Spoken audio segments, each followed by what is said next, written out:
بسم اللہ الرحمن الرحیم۔ گمنام ہیرو کے معزز ناظرین، السلام علیکم۔ آئیے چلتے ہیں کہانی کی طرف۔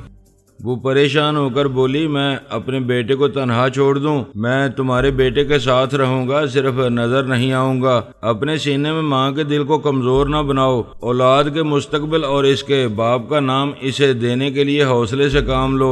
بچہ دودھ پی کر سو گیا اور پھر آگے بڑھنے لگی۔ کچھ دور جانے کے بعد پل پار کرتے ہی ایک ٹیکسی مل گئی۔ وہ پچھلی سیٹ پر بیٹھ کر جانے لگی۔ اس کے چور خیالات بتا رہے تھے کہ بچے سے جدا نہیں ہونا چاہتی، مگر حوصلہ کر رہی ہے اور سوچ رہی ہے کہ یوں بھی اس کے ساتھ بچہ دریا میں ڈوب جاتا۔ اب کوئی فرشتہ اسے نئی زندگی دے رہا ہے تو اسے صبر و تحمل سے اپنے حالات کے بدلنے کا انتظار کرنا چاہیے۔ جب وہ آنٹی کے گھر کے سامنے بچے اور فیڈر کو چھوڑ کر جانے لگی تو پارس اس کے دماغ میں رہ کر اسے اور زیادہ حوصلہ دیتا رہا۔ اس طرح وہ بچے کو چھوڑ کر چلی گئی۔ ڈرائیور نے پچھلی سیٹ پر بچے کو دیکھ کر کچھ کہنا چاہا، لیکن پارس نے اس کے دماغ پر قبضہ جما لیا۔ وہ کچھ کہنا بھول گیا اور اپنے عامل کی مرضی کے مطابق ٹیکسی واپس موڑ کر جانے لگا۔ بچہ سیٹ پر آرام سے سو رہا تھا اور پارس نے ڈرائیور کے اندر رہ کر اسے غائب دماغ رکھا ہوا تھا۔ وہ اس کی مرضی کے مطابق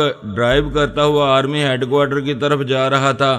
اس کی مرضی کے خلاف پچھلی سیٹ کی طرف مڑ کر نہیں دیکھ سکتا تھا۔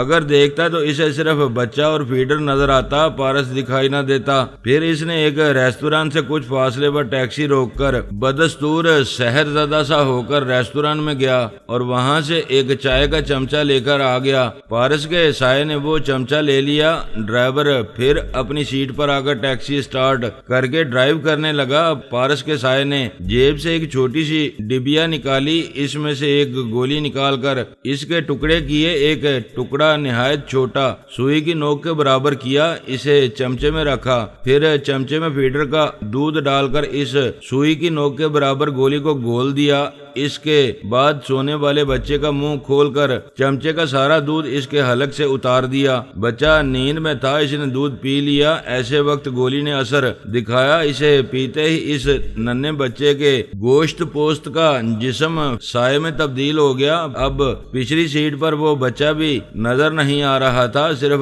دودھ سے بھرا ہوا ایک فیڈر رکھا ہوا تھا۔ پارس نے اس فیڈر کو اٹھا کر اپنے لباس کے اندر رکھا تو وہ بھی بود سے نابود ہو گیا۔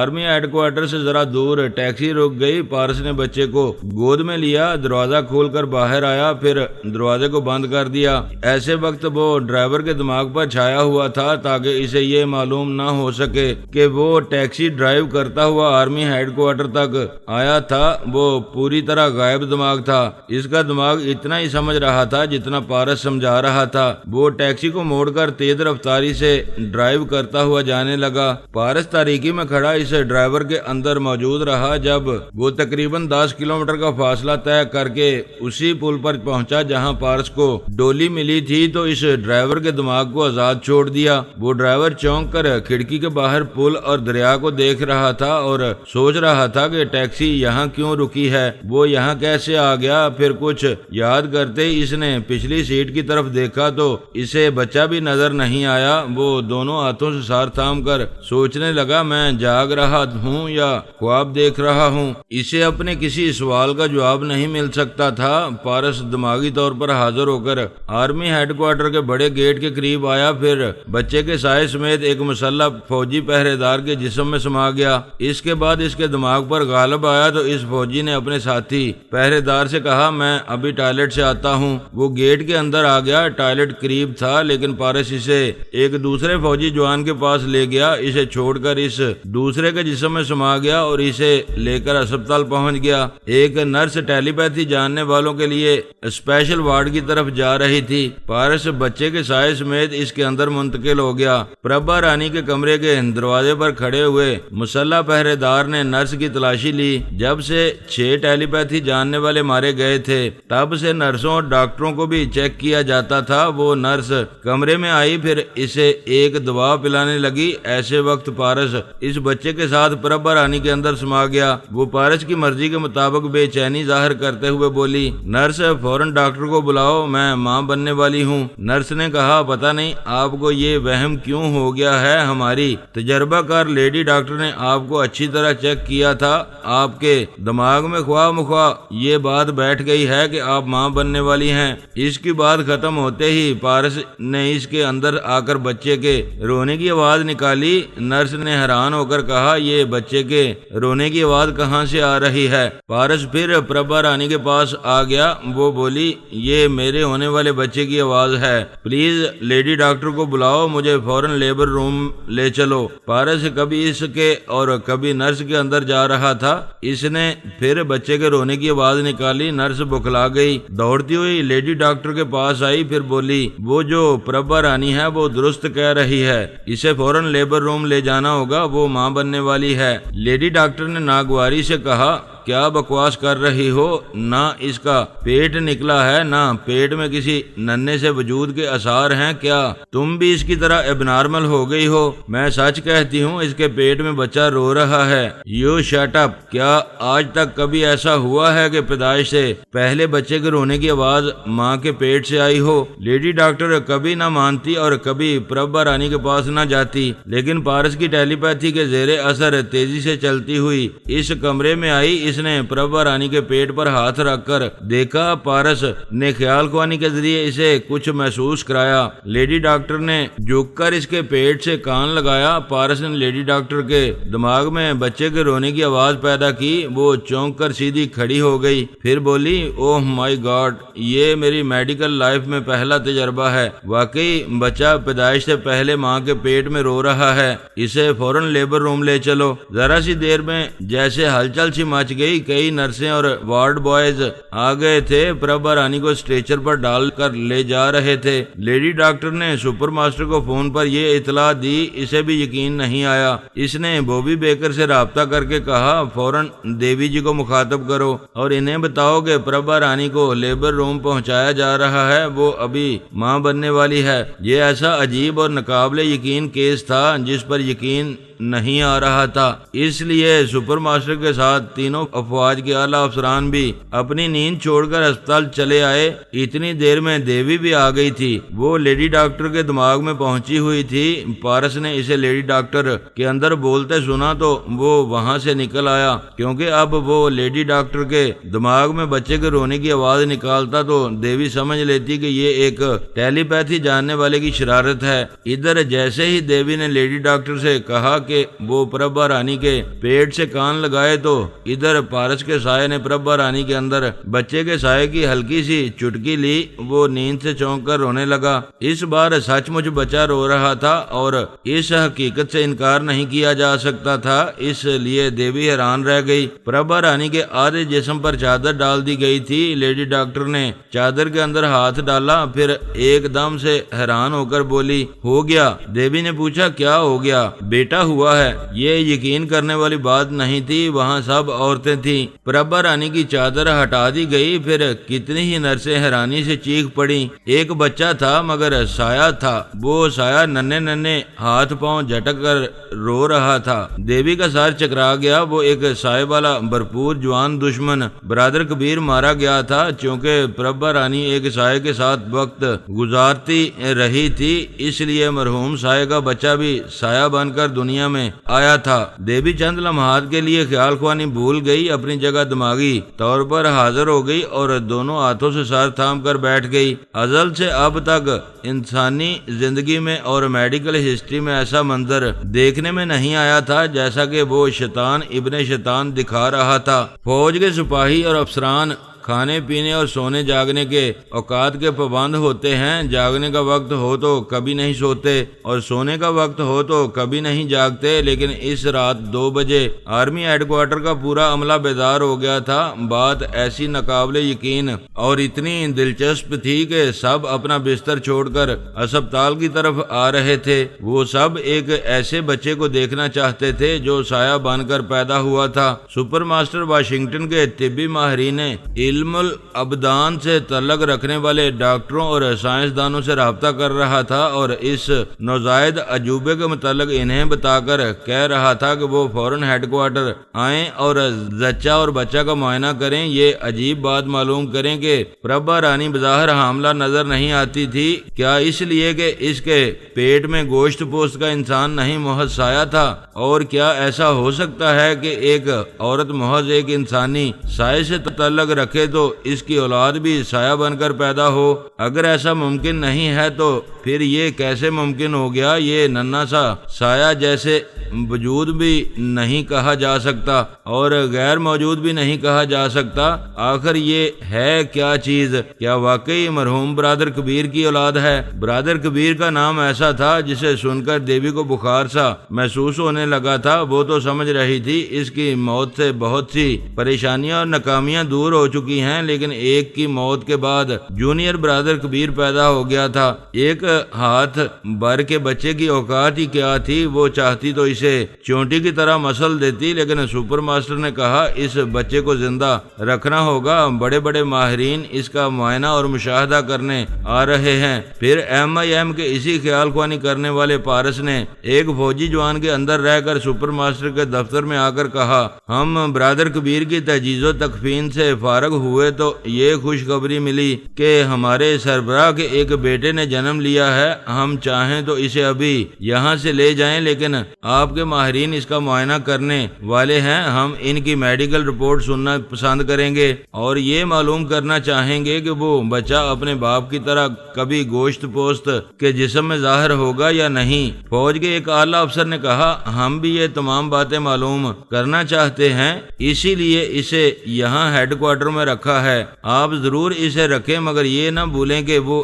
MIM والوں کی امانت ہے، اگر آپ کی دیوی جی یا اور کوئی دشمن بچے کو تھوڑا بھی نقصان پہنچائے گا تو یہودی، عیسائی اور بھارتی ٹیلی پیتھی جاننے والوں میں سے ایک بھی زندہ نہیں رہ سکے گا اور آئندہ کوئی ٹرانسفارمر مشین سے گزرنے نہیں پائے گا۔ یہ دھمکی زبردست بھی تھی اور مؤثر بھی۔ دیوی اور سپر ماسٹر اسے گیدڑ بھبکی نہیں کہہ سکتے تھے کیونکہ ایک رات پہلے 6 بھارتی روبوٹ قسم کے ٹیلی پیتھی جاننے والے موت کے گھاٹ اتار دیے گئے تھے۔ آئندہ سپر ماسٹر کے ٹیلی پیتھی جاننے والوں کو بھی ہیڈ کوارٹر کے ہسپتال سے قبرستان پہنچایا جا سکتا تھا، اس کے بعد یہودی ٹیلی پیتھی جاننے والوں کو بھی شامت آ سکتی تھی۔ سپر پاور کہلانے والے امریکہ، اسلامی دنیا پر آسیب بن کر چھا جانے والے اسرائیل اور ایشیا میں فوجی طاقت بن کر ابھرنے والے بھارت کے لیے یہ بات توہین آمیز تھی کہ MIM جیسی نئی تنظیم جو کچھ عرصہ قبل ابھری تھی، اس نے 3 بڑے ممالک کو بے بس اور مجبور کر دیا تھا۔ ایک اعلیٰ فوجی افسر نے کہا، یہ ہماری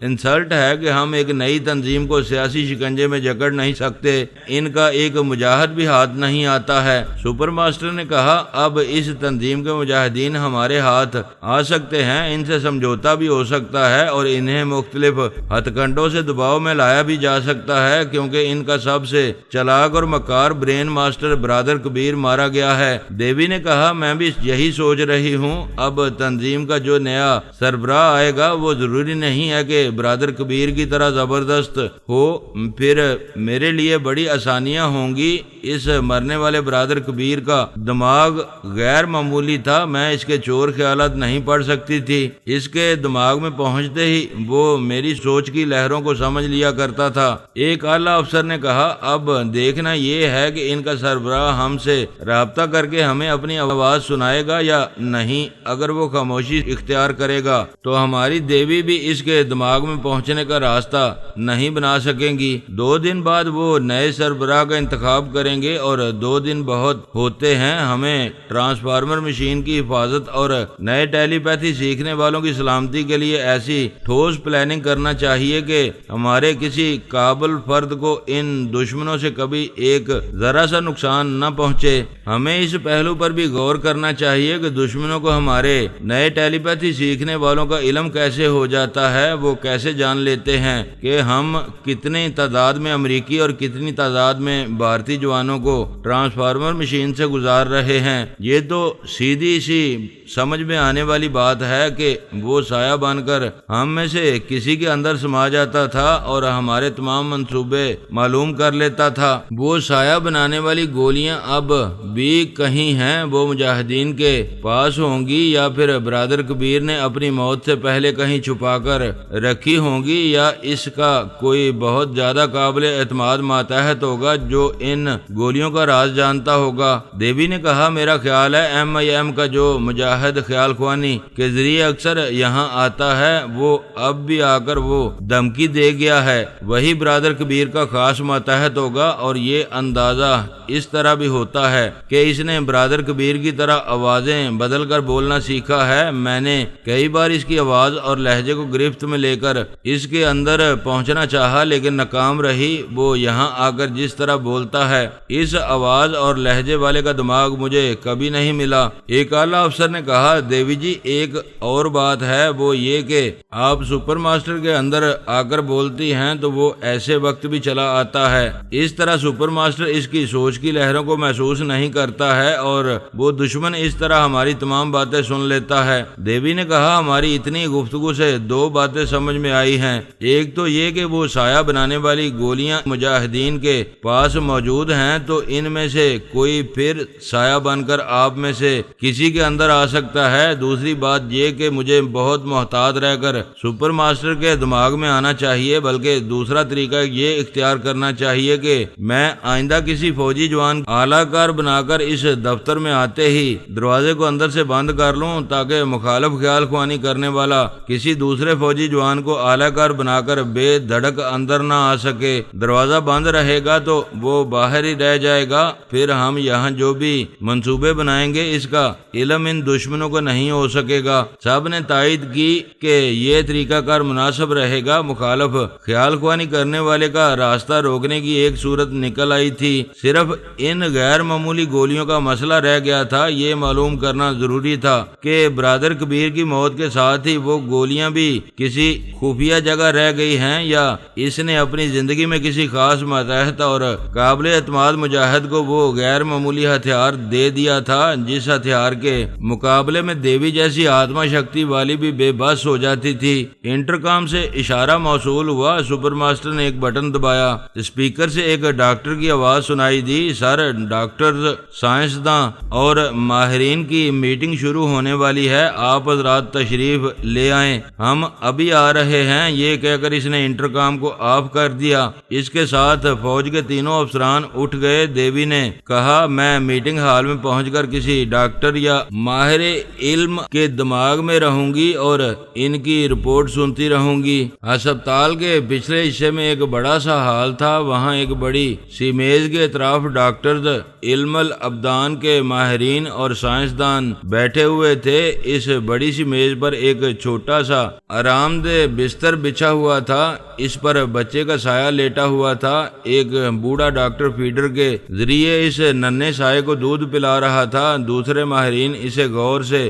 دیکھ رہے تھے۔ فیڈر کی نپل کا جتنا حصہ ننھے سائے کے ہونٹوں کے اندر گیا تھا اتنا حصہ نظر نہیں آ رہا تھا، اور فیڈر کا جو دودھ بچے کے منہ میں جا رہا تھا وہ ہونٹوں کے اندر جاتے ہی نظروں سے اوجھل ہو جاتا تھا۔ یوں سمجھ میں آ رہا تھا کہ بچہ شکم سیر ہو کر دودھ پی رہا ہے۔ سپر ماسٹر اور فوج کے اعلیٰ افسران نے بھی آ کر یہ سب کچھ دیکھا۔ دیوی علم الابدان کے ایک ماہر کے دماغ میں آ گئی۔ وہ ماہر کہہ رہا تھا کہ ہم تمام ماہرین، سائنسداں اور ڈاکٹرز اس بات پر متفق ہیں کہ یہ بچہ محض سایہ نہیں ہے، ہم نے اسے اٹھا کر دیکھا ہے اور ایک گوشت پوست کے جسم کو محسوس کیا ہے۔ اس کے دل کی دھڑکنیں مناسب رفتار پر ہیں اور اس کا وزن 12 پاؤنڈ ہے۔ یہ ایک نوزائیدہ بچے کے وزن سے بہت زیادہ ہے، یوں لگتا ہے کہ یہ 3 یا 4 ماہ کا بچہ ہے اور اس کے دودھ کی خوراک بھی نوزائیدہ بچے سے زیادہ ہے۔ سپر ماسٹر نے کہا، ہم سمجھ رہے تھے کہ یہ محض سایہ ہے، اسی لیے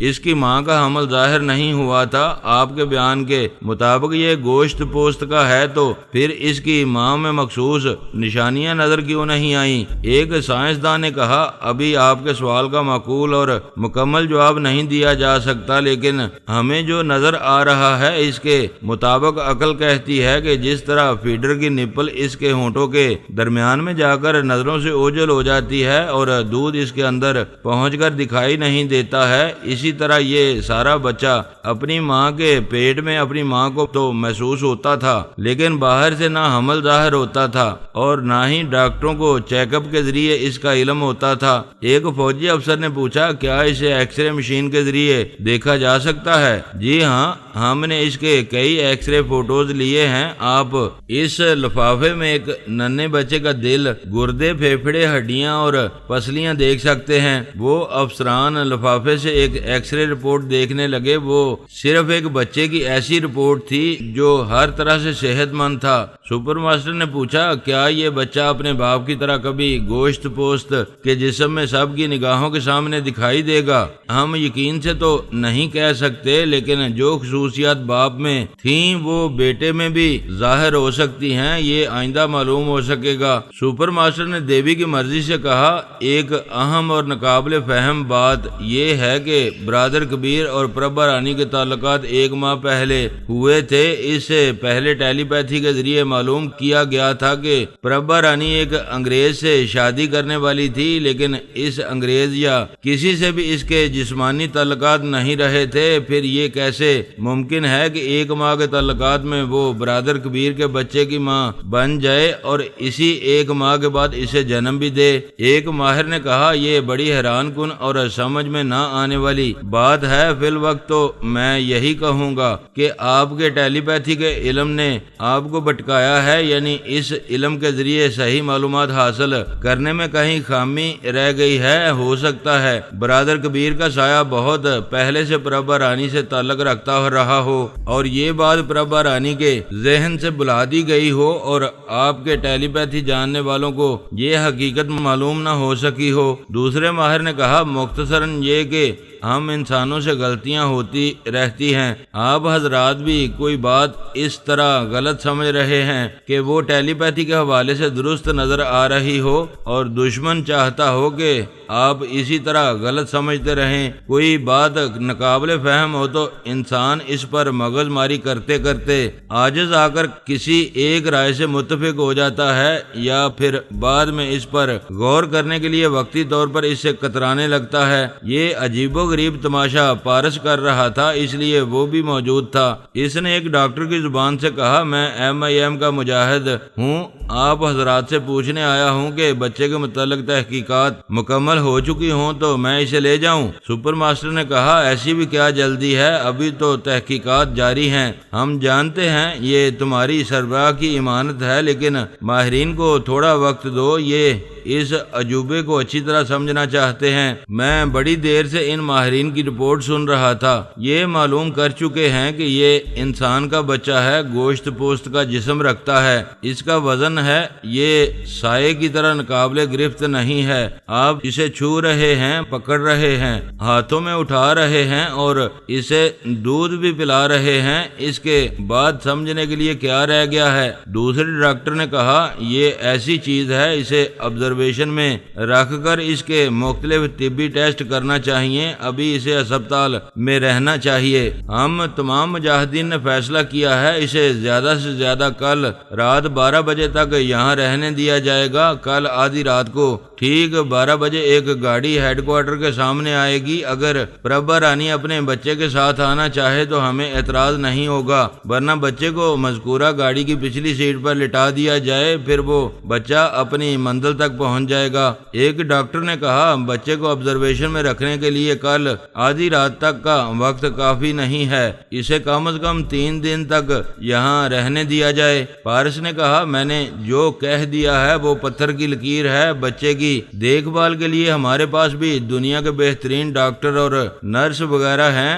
سپر ماسٹر یہ سمجھ لے کہ بچہ جیسے ہی ہیڈ کوارٹر سے باہر جائے گا ویسے ہی اس کے تینوں نئے ٹیلی پیتھی جاننے والوں کے سروں پر ننگی تلواریں لٹکتی رہیں گی۔ اگر یہ بچے اور گاڑی کا تعاقب کیا جائے گا تو یہ ننگی تلواریں تینوں ٹیلی پیتھی جاننے والوں کی کھوپڑیوں میں پیوست ہو جائیں گی۔ اچھا میں جا رہا ہوں، کل اپنی امانت لینے آؤں گا۔ اس کے بعد خاموشی چھا گئی۔ رات کے 3 بج رہے تھے۔ تمام ماہرین نے کہا بچہ نارمل اور صحت مند ہے، ہمیں اب آرام کرنے کی اجازت دی جائے، ہم کل صبح 10 بجے حاضر ہو جائیں گے۔ دوسرے نے کہا اس بچے کے لیے 2 نرسوں کے علاوہ ایک ڈاکٹر کی بھی ڈیوٹی لگائی جائے، کل آدھی رات تک ڈیوٹی بدلتی رہے لیکن بچے کو بالکل تنہا نہ چھوڑا جائے۔ وہ لوگ ضروری ہدایت دے کر چلے گئے۔ دیوی نے سپر ماسٹر سے کہا آپ لوگ بھی جا کر نیند پوری کریں، میں ابھی مصروف رہوں گی۔ دیوی جی آپ کو بھی نیند پوری کر کے تازہ دم ہو کر کچھ ایسی تدبیروں پر عمل کرنا چاہیے کہ ہم اس بچے سے کوئی بہت بڑا فائدہ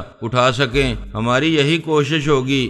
اب آپ آرام کریں، میں جا رہی ہوں۔ وہ سپر ماسٹر سے رخصت ہو کر پربھا رانی کے پاس آئی اور خاموشی سے اس کی سوچ میں سوالات کر کے ان کے جواب معلوم کرنے لگی۔ اس نے سوال کیا جب بچہ جنم لے رہا تھا تو کیا میں درد ذہ میں مبتلا تھی اور اس کا جنم ہوتے ہوئے محسوس کر رہی تھی؟ پربھا رانی کی سوچ نے کہا میری کچھ سمجھ میں نہیں آتا کہ یہ سب کیا ہو رہا ہے، میں کیا جانوں کہ ماں بنتے وقت کیا ہوتا ہے، صرف سنا ہے کہ عورت بڑے درد و کرب سے گزرتی ہے۔ جب بچہ میرے وجود کے اندر رو رہا تھا تو مجھ پر عجیب سی بے خودی طاری ہو گئی تھی، جیسے میں خود کہیں نہیں ہوں، بے خود ہوں، بے حس ہوں۔ بچہ نہیں رو رہا تھا جیسے میں رو رہی تھی، میں ایک ایسے عالم میں تھی کہ مجھے اپنے ہونے یا نہ ہونے کا کوئی علم نہیں تھا۔ جب یہ شور بلند ہوا کہ ایک بیٹا پیدا ہوا ہے تو مجھے ہوش آیا اور میں اس سرد موسم میں بھی پسینہ پسینہ ہو گئی تھی۔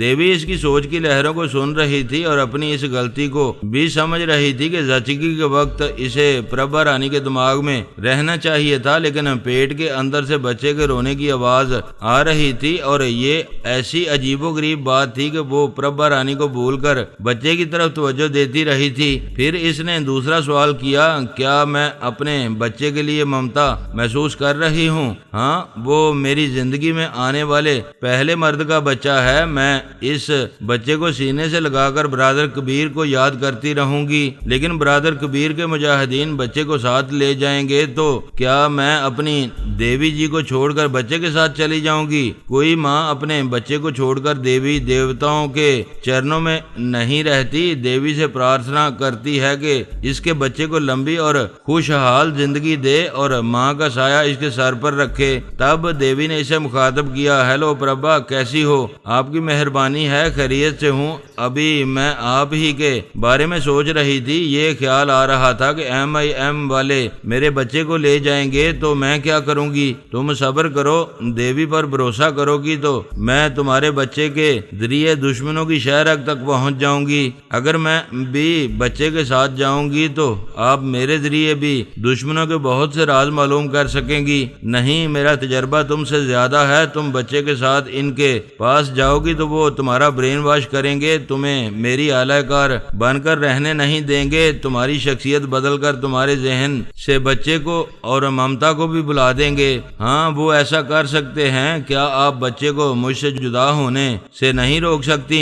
بچہ صرف کچھ دنوں کے لیے جدا ہوگا، پھر میں اسے تمہارے پاس لے آؤں گی۔ تم نہیں جانتی ہو، تم سے پہلے انہوں نے ڈمی شیتارا اور پوجا کو مجھ سے چھین لیا، پھر برین واشنگ کے ذریعے ان کی شخصیت ایسے بدل دی کہ وہ دونوں مجھ سے اجنبی ہو گئی ہیں۔ آواز اور لہجے ایسے بدل گئے ہیں کہ میں ان دونوں کو کہیں بولتے ہوئے بھی سن نہیں سکتی۔ ایک بار سن لوں تو پھر ان کے اندر کسی رکاوٹ کے بغیر پہنچ جاؤں گی۔ جب وہ برین واشنگ کے ذریعے میری ممتا کو ہی بلا دیں گے تو میں نہیں جاؤں گی۔ آپ پر بھروسہ کرتی رہوں گی کہ آپ جلد ہی میرے بچے کو میرے پاس لے آئیں گی۔ میں ضرور لاؤں گی۔ باپ کے مرنے کے بعد بچے پر صرف ماں کا حق ہوتا ہے۔ تم اب سو جاؤ، میں جا رہی ہوں۔ بچے کی فکر نہ کرو، اسے اسے یہاں خصوصی توجہ کے ساتھ رکھا گیا ہے۔ وہ دماغی طور پر حاضر ہو گئی۔ وہ جس ملک میں تھی وہاں ابھی رات کے 10 بجے تھے۔ ایک تو وہ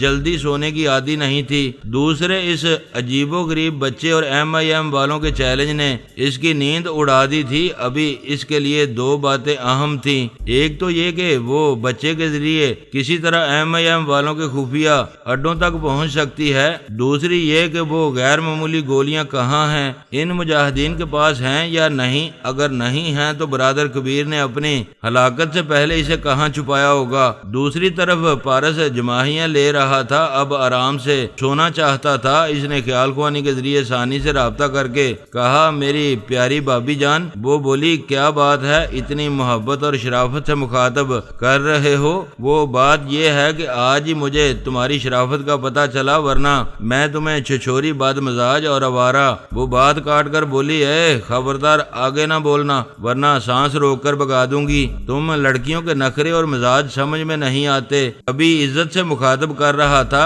مگر عزت تمہیں راس نہیں آئی۔ بکواس کرو گے یا کام کی باتیں بھی کرو گے؟ میں بہت تھک گیا ہوں، سونا چاہتا ہوں، پلیز میرے کچھ کام نپٹا دو۔ وہ تو نپٹا دوں گی مگر یاد رکھو 7 گھنٹے بعد شہناز صاحب کا اشی تارا سے تمہارا نکاح ہوگا، تمہیں ماما کے پاس حاضر رہنا ہے۔ مجھے 6 گھنٹے سونے کا موقع دو، میں 7ویں گھنٹے میں حاضر ہو جاؤں گا۔ پھر وہ ثانی کو ڈولی اور اس کے بچے کے بارے میں بتانے لگا۔ پھر یہ بھی بتایا کہ وہ اس بچے کے ذریعے کس طرح دیوی اور سپر ماسٹر وغیرہ کی نیندیں اڑا رہا ہے۔ ثانی نے تمام واقعات سن کر کہا، پکے بدماش ہو، بیچاری پربھا رانی کو خواہ مخواہ ماں بنا دیا جبکہ اس نے کسی بچے کو جنم نہیں دیا ہے۔ تمہیں یہ تماشا کرتے ہوئے شرم نہیں آئی؟ اگر شرم کسی حسینہ کا نام ہے تو ابھی تک میری زندگی میں نہیں آئی ہے۔ اب تم میری اماں بن کر نصیحتیں نہ کرو، بس میرا کام کر دو۔ میں تمہیں ابھی ڈولی کے دماغ میں پہنچا دوں گا، اس پر عمل کر کے اس کا دماغ لاک کر دو تاکہ میرے سوا کوئی اور خیال خوانی کرنے والا اس کے اندر نہ آ سکے۔ کسی وقت دیوی آ سکتی ہے، وہ تنویمی عمل کے تالے توڑ کر بھی دماغوں میں گھس جاتی ہے۔ اس سلسلے میں جناب تبریزی سے پوچھو، میں چاہتا ہوں کہ دیوی بچے کی اصل ماں تک نہ پہنچے۔ ٹھیک ہے، میں اس سلسلے میں محترم بزرگ سے بات کروں گی۔ آگے بولو۔ بالٹی مور میں ایک بہت بڑا کسینو قمار خانہ ہے۔ ڈولی کے بے وفا محبوب ہنری ورتھ نے اس کسینو کی دولت مند مالکہ سے شادی کی ہے۔ تم ڈولی کے ذریعے اس بے وفا کو فون کراؤ، اس کی آواز سنو اور اس کی دولت مند جوئے کا دھندا کرنے والی بیوی کے پاس پہنچ کر اسے سحر زدہ کرو۔ میں نے ڈولی سے کہا ہے کہ یہاں کے وقت کے مطابق کل دوپہر تک اس کے لان میں جو سب سے اونچا درخت ہے اس کے پیچھے اسے بے شمار ڈالروں سے بھرا ہوا بریف کیس ملے گا اور ایک نئے ماڈل کی قیمتی کار اس کی آنٹی کے مکان کے سامنے کھڑی ہوگی۔ اس کے ڈیش بورڈ میں گاڑی کے جو کاغذات ہوں گے وہ ڈولی کے نام ہوں گے۔ اب یہ سب کچھ کیسے ہوگا اور تم کیا کرو گی یہ تم سمجھو۔ کیا میں سونے کے لیے جاؤں؟ پہلے مجھے ڈولی کے پاس پہنچاؤ۔ وہ پارس کے دماغ میں آ گئی۔ اس نے ثانی کو ڈولی کے اندر پہنچایا۔ وہ گہری نیند میں تھی۔ ثانی نے اس کی آواز اور لہجے کو یاد کر لیا، پھر کہا، اب مجھے پربھا رانی اور اس بچے تک لے جاؤ۔ پارس اسے پہلے پربھا رانی کے پاس لے گیا۔ یہ وہی وقت تھا جب دیوی پربھا رانی کے اندر آ کر اس سے باتیں کر رہی تھی۔ ان دونوں کی گفتگو سننے کے بعد ثانی نے کہا، یہ دیوی MIM والوں تک پہنچنے کی دھن میں ہے اور فی الوقت اس کے پاس وہی ایک بچہ ہے جس کو ذریعہ بنا سکتی ہے۔ اگر وہ بچے کے دماغ میں رہے گی تو اس دنیا کو نہ سمجھنے والا بچہ اس کی رہنمائی نہیں کر سکے گا، لیکن وہ اس کے اندر رہ کر تمہاری باتیں سن سکتی ہے اور اس طرح معلوم کر سکتی ہے کہ تم اس ننھے کو کہاں لے جا رہے ہو۔ لیکن وہ بچے کے دماغ میں کیسے پہنچے گی؟ ابھی اس کی کوئی مخصوص آواز اور لہجہ نہیں ہے۔ اگر وہ نظر آتا تو وہ اپنے معمول کی آنکھوں میں جھانکتی اور دماغ میں پہنچ جاتی، لیکن وہ نظر نہیں آ رہا ہے۔ ابھی صرف ایک سایہ ہے۔ بعض 4 ماہ کے بچے اوں یا ایسی ہی بے تکی آوازیں نکالتے ہیں۔ ہو سکتا ہے ایسی ہی آوازوں کو وہ گرفت میں لے کر اس کے اندر پہنچ جائے۔ پارس ثانی کے ساتھ اس ڈاکٹر کے پاس آیا جو 2 نرسوں کے ساتھ ایک کمرے میں بچے کی نگرانی کر رہا تھا۔ اس کے ذریعے پتہ چلا کہ بچہ ایک پالنے میں ہے۔ اس سائے کے ہاتھ پاؤں ہلنے سے پتہ چل رہا تھا وہ جاگ رہا ہے۔ اسی وقت ڈاکٹر کے اندر دیوی کی سوچ کی لہریں سنائی دیں۔ وہ کہہ رہی تھی میں دیوی بول رہی ہوں، اس سائے کو گدگدی کرو یا کچھ اس طرح چھیڑو کہ وہ ہنسے اور منہ سے کچھ آوازیں نکالنے لگے۔ دوستو ویڈیو کو لائک ضرور کر دیا کریں۔ ISI پاک آرمی زندہ باد، پاکستان پائندہ باد۔ معزز ناظرین اپنا خیال رکھیے گا اور اپنے اس چینل کا بھی شکریہ۔